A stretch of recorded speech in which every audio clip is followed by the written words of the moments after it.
성도 여러분, 밤새 안녕히 주무셨습니까?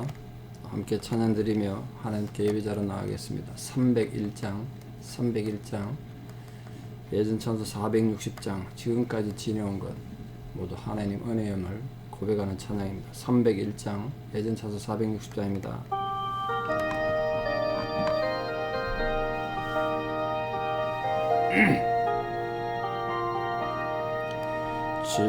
지금까지 지내온 것 주의 크신 은혜라.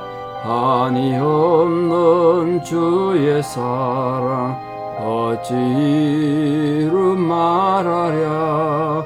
자나깨나 주의 손이 항상 살펴주시고 모든 일을 주 안에서 형통하게 하시네. 몸도 마음도 연약하나 새 힘 받아 살았네. 물 붓듯이 부시는 주의 은혜 족하다. 사랑 없는 거리에나 험한 산길 헤맬 때 주의 손을 굳게 잡고 찬송하며 가리라.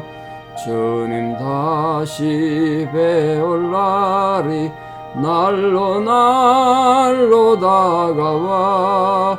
무거운 짐 주께 맡겨 벗을 날도 멀잖네.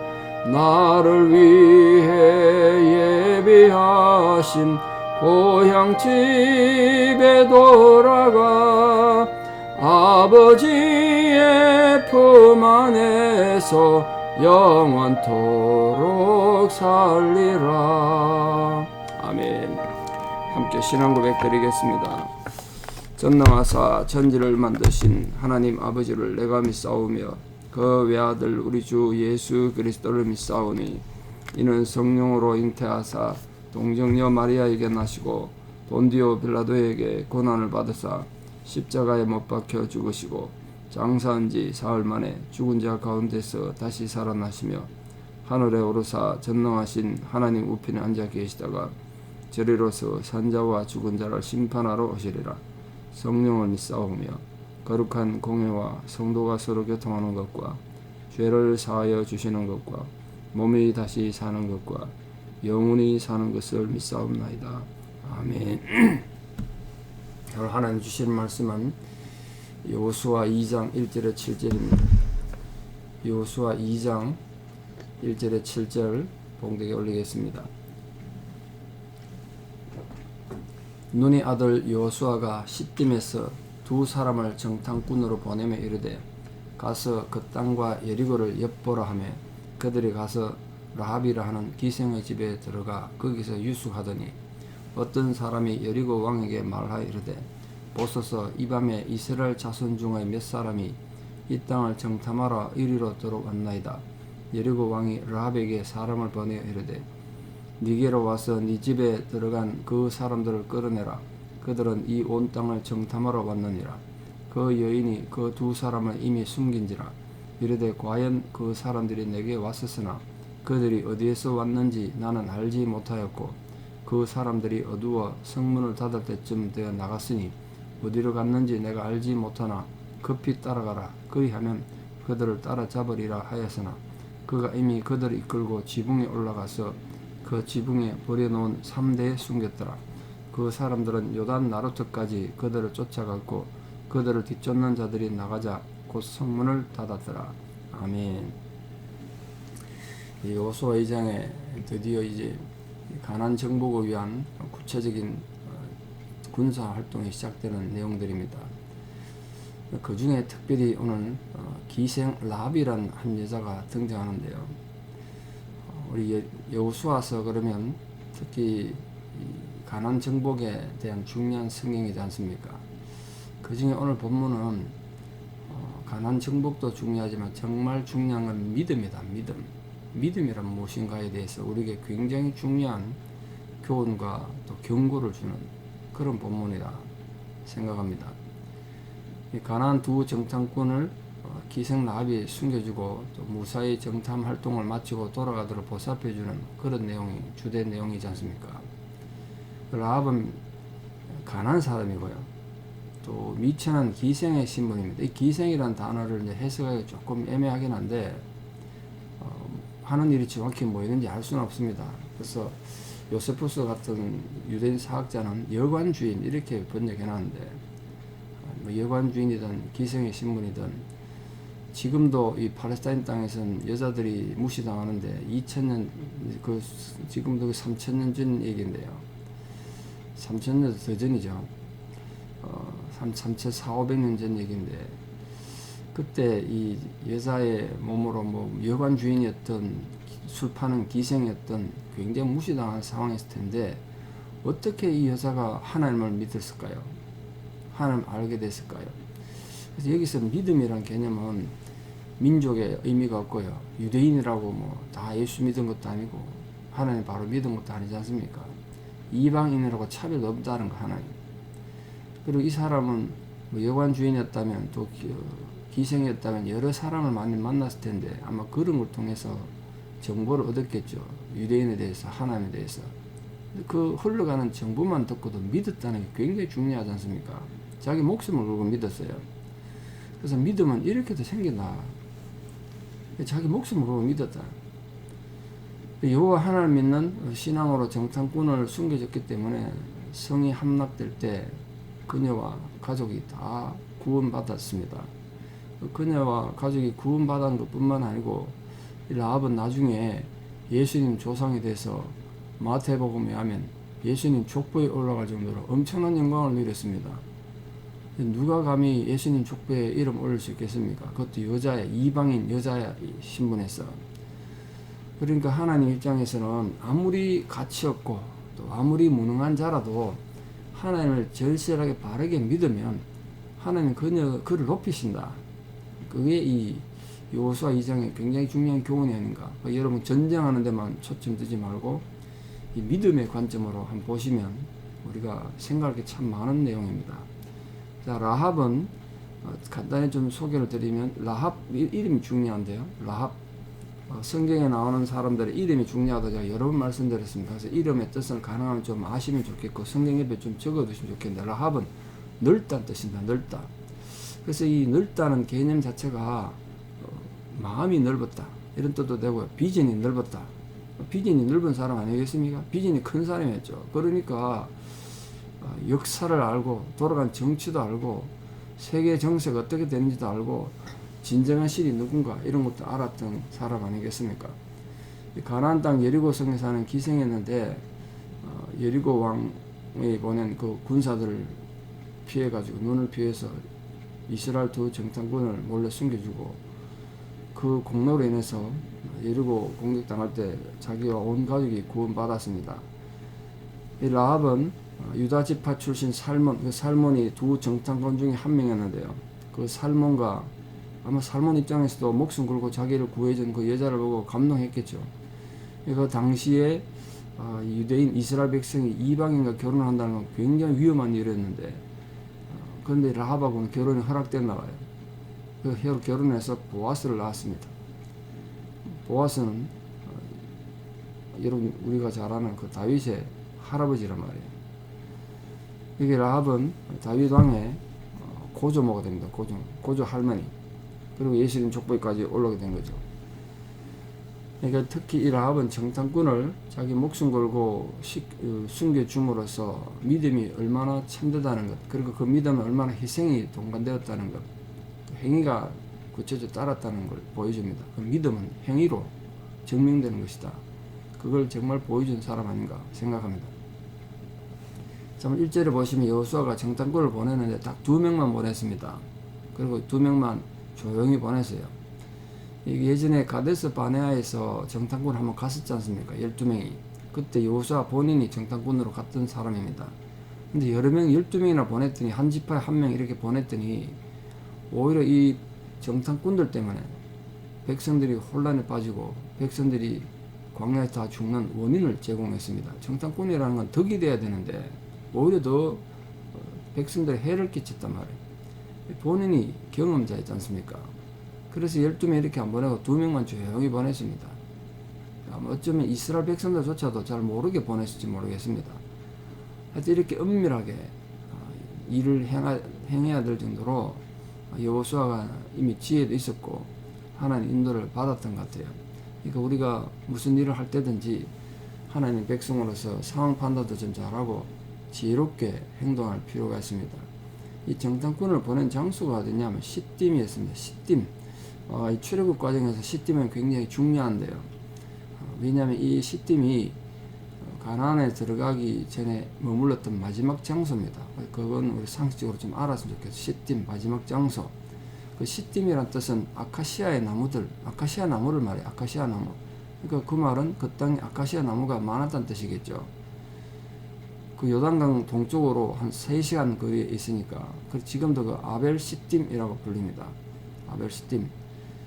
그 요단 건너기 전 마지막 장소인데, 근데 이게 또 이스라엘 백성에는 가슴 아픈 장소인데, 예전에 그 발람의 꾀임에 넘어가서 이스라엘 백성들이 이곳에 또 우상을 섬기다가 하나님의 벌을 받아 많은 사람이 죽었던 장소가 시딤이기도 합니다. 자, 기생 라합이 이 구원받은 사건을 통해서 오늘 우리가 얻어야 될 영적 교훈이 핵심이라고 말씀드렸는데, 이 라합은 멸망받을 도시 아닙니까? 지금 여리고성 완전히 무너질 도시인데, 그 무너질 도시의 천박한 기생이었지만 그런 상황에서 기적처럼 하나님을 믿었고 또 그 믿음대로 행동함으로써 구원도 얻고 심판을 면하게 됐습니다. 온 가족이 구원을 받은 거 아니겠습니까? 누구든지 주님께 오기만 하면 신분에 상관없이 사회 지위에 상관없이 구원받는다는 걸 분명히 보여주는 구약의 복음의 사건이다 생각합니다. 뿐만 아니라 모든 여리고 성 사람들이 다 죽임 당하는 가운데 라합이 구원 얻었다는 건 그 결국 하나님 은혜 아니겠습니까? 하나님 은혜. 구원은 인간 공로가 아니고, 물론 라합이 희생을 하곤 했지만 구원해 주신 은혜는 하나님 은혜다. 그걸 항상 우리 생각할 필요가 있죠. 그러니까 죄인을 부르기 위해 오셨다는 예수 그리스도 교훈을 생각할 때 우리 성도님들은 신문 고하를 막론하고 누구에게나 복음을 전해서 우리도 이 시대에 라합이 되기를 바랍니다. 그 라합처럼 많은 사람을 의론대로 인도하는 자가 될 뿐 아니라 또 하나님이 때를 따라 주시는 은혜를 나도 받고 온 가족이 우리 자식들이 나 때문에 복받는 그럼 이 시대의 라합들 되기를 축원합니다. 자, 여호수아가 정탐꾼을 파견할 당시에 여리고에 왕이 있었던 것 같아요. 여리고 왕에게 이렇게 됐습니다. 그 원주민 중에서 왕이 통치되고 있었는데 그 왕이라는 건 넓은 범위의 왕의 개념이 아니고 여리고성 그 도시국가 형태죠. 그 도시국가를 다스리는 작은 통치자, 그렇게 생각하시면 되겠습니다. 그 여리고성은 지금도 발굴 중에 있는데요. 세계 역사에서 굉장히 오래된 6개 도시 중에 하나에 들어갈 정도로 역사가 깊습니다. 그러니까 성이 굉장히 튼튼했을 거예요. 그 옛날 성벽들이 지금도 계속 이렇게 발굴 중에 있는데, 무너진 성에 또 성을 세우고 또 성을 세우고 그게 6개 성이 있을 정도로 청청이 이렇게 성이 있습니다. 여호수아 때 무너진 성이 어느 건지 정확히는 알 수 없습니다만 굉장한 큰 규모의 성이 있었던 건 사실입니다. 자, 그 당시 이 여리고 성의 왕들과 이 군사들이 얼마나 신경을 쓰고 군사 활동을 대비를 했었는지를 알 수 있는 중요한 장면이 있죠. 여리고 성에 이스라엘 정탐꾼이 들어가자마자 발각이 되고 여리고 성 왕에 보고가 됐다는 건, 그건 여리고 왕을 위시해서 모든 여리고 성 군인들이 이스라엘 백성들이 쳐들어온다는 정보를 입수하고 경비를 철저히 했다는 뜻이에요. 안 그러면 어떻게 들어가자마자 알았겠습니까? 그럼 가자마자 알았던 이유는 아마 꾸미고 간다고 갔겠지만 이스라엘 백성들이 복장이 달랐을 수도 있고 말투가 달랐을 수도 있고 뭔가 또 표가 났나 봐요.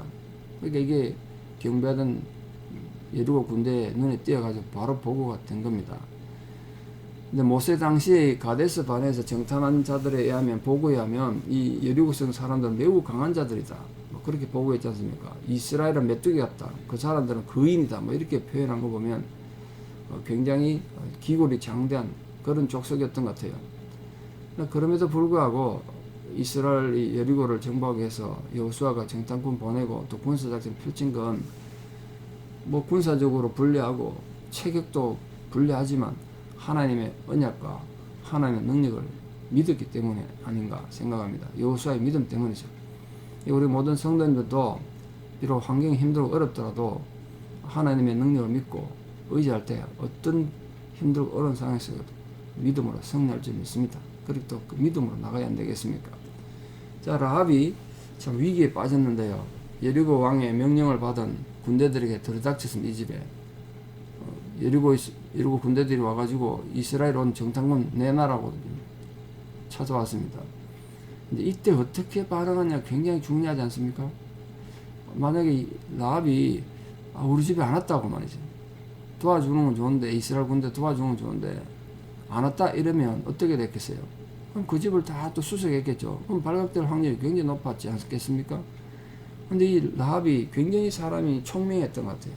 그러니까 하나님을 빨리 이렇게 파악하지 않았을까 싶은데, 이 사람이 이렇게 말했어요. 이스라엘 군대가 정탐꾼이 온 건 맞다. 사실 우리 집 왔다는 거예요. 그런데 금방 떠났대. 금방. 빨리 쫓아가면 잡을 수 있을 것이다. 그럼 군인들이 어떻게 행동하고 누굴 믿겠어요? 그 말을 믿고 빨리 쫓아나간 거예요.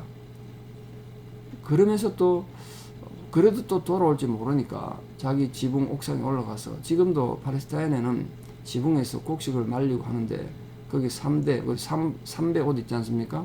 옷 만드는 1m에서 1.2m 자라는 3대인데 그걸 말려서 옷감을 만들고 뭐 그렇게 하는 겁니다. 거기에 숨겼다는 거예요. 사실은 목숨 건 겁니다. 만약 그 발각되면 그거 가만두겠습니까? 여리고 군대에서 라합이 당장 목숨 잃고 온 가족이 몰살당할 그런 위기이죠. 어려움이죠. 이 신앙은 때로는 그렇게 자기 어떤 위기를, 어려운 상황 앞에서 엄청난 도전이 필요하고 희생이 필요한 거예요. 목숨을 그런 도전이 필요한 겁니다. 그리고 성도님들은 하나님 일을 행하기 위해서 어떨 때는 목숨을 걸어야 되는 위험한 경우를 맞이할 수도 있습니다만, 두려워하지 말고 담대히 나아가 행동할 때 하나님 놀라운 축복을 받아 누릴 줄 믿습니다. 자, 여기서 한 가지 우리 짚고 넘어가야 될 게, 라합이 어쨌든 거짓말 했지 않습니까? 어떤 사람은 그거 시비 걸어요. 라합 거짓말 한 거. 라합이 거짓말하는 거 우리가 신앙에서 어떻게 받아들일 것인가? 거짓말하는 건 분명히 나쁜 거죠. 근데 십계명에서도 언제 거짓말을 금지했냐면, 이웃에 대하여 거짓 증거하지 마라. 그때 이 거짓 증거는 이웃을 해칠 목적으로 하는 거짓말 말이에요. 지금은 라합이 이웃을 해치려고 거짓말하는 게 아니고 정탐꾼을 살리기 위해서 하는 거짓말이지 않습니까? 그러니까 위급한 상황에서 하나님 일 하는 사람들을 보호하기 위해서 한 이 거짓말이란 악으로 우리가 공격할 수 없죠. 오히려 하나님 뜻을 수행하는데 동참한 것이고 지혜로운 거죠. 이게 문자적으로 말씀을 해석해서 그건 거짓말이다 이렇게 공격하면 안 되고, 우리 모든 성도들은 항상 뱀처럼 지혜롭고 비둘기처럼 순결할 필요가 있습니다. 순수하게 살아야 되지만 때로는 지혜로워야 된다. 뱀처럼 지혜로워야 돼. 뱀이라는 건 나쁜 개념이지 않습니까? 사단적인 개념이지 않습니까? 그들이 얼마나 지혜롭게 하나님 백성들을 공격하고 신경을 쓰냐 말이야. 우리 성도들도 순진하게만 해가지고 비둘기처럼 순수한 건 좋은데, 지혜가 없으면 본인도 불행해지고 온 공동체를 불행하게 만드는 거죠. 그래서 그게 다 필요해요. 그래서 라합의 거짓말은 개념이 아니라 지혜로운 것이다. 그렇게 이해하시면 좋겠습니다. 그리고 성도님들이 하나님의 계명을 너무 문자적으로 해석해서 어려움 당하는 이웃을 외면할 것이 아니라 오히려 이웃을 돕고 또 내가 희생함으로써 하나님의 의를 이루어가는 그런 성도들 되기를 바랍니다. 자, 오늘 결론의 말씀은 이 이방인 여자 라합이 어떻게 믿음을 가지게 되고 구원을 받았는가, 그 믿음에 초점을 두시고 오늘 또 하루 살아가는 동안 우리 모든 성도님들이 삶의 현장에서 믿음 있는 자로 살아가는 승리하시는 분들 되기를 진심으로 축원합니다. 기도드리겠습니다. 아버지 하나님 크신 은혜와 사랑을 진실로 감사드립니다. 오늘도 우리가 살아가는 삶은 영적인 전쟁이고 많은 도전과 또 위기가 있을 수도 있음을 고백합니다. 지금 그런 어려운 상황에 처해 있는 분들도 계시리라 생각합니다. 오늘 이방 여자 기생 라합의 사건을 우리가 배웠습니다. 라합이 가졌던 하나님에 대한 믿음, 그가 직접 복음을 들은 것도 아니고 선지자를 통해 복음 말 하나님을 배운 것도 아니지만 흘러가는 소문에 의해서 하나님을 알고 믿었던 위대한 믿음의 사람이었습니다. 그래서 그녀는 예수님의 조상이 되어 족보에까지 이름을 올리는 놀라운 축복을 받았습니다. 오늘 우리들이 살아가는 모든 삶의 현장에서도 이 믿음의 사람으로 살게 하여 주시옵소서. 우리에게도 라합에게 있었던 그 진실된 믿음, 또 라합이 가졌던 위험을 감수하고 희생하는 믿음을 가진 자가 되어서 어떤 상황 속에서도 승리하는 자들 되게 도와주시옵소서. 또한 우리가 비둘기처럼 순결한 믿음을 가질 뿐 아니라 뱀처럼 지혜로운 하나님 백성이 되어 모든 상황 속에서 지혜롭게 선택함으로 하나님의 역사를 이루는 축복된 통로가 되게 하여 주시옵소서. 이제는 우리 주 예수 그리스도의 은혜와 하나님 아버지의 만극하신 사랑과 성령님의 위로 교통 역사하심이 오늘도 담대한 믿음으로 나에게 주어진 모든 상황을 극복하고 승리하기를 결단하는 사랑하는 성도님들의 신앙의 고백 위에 또 우리 사랑하는 모든 자녀들의 삶 위에 이제부터 영원토록 함께 하시옵기를 간절히 축원하옵나이다. 아멘. 여러분 하루도 믿음으로 승리하시고 내일 또 뵙겠습니다. 감사합니다.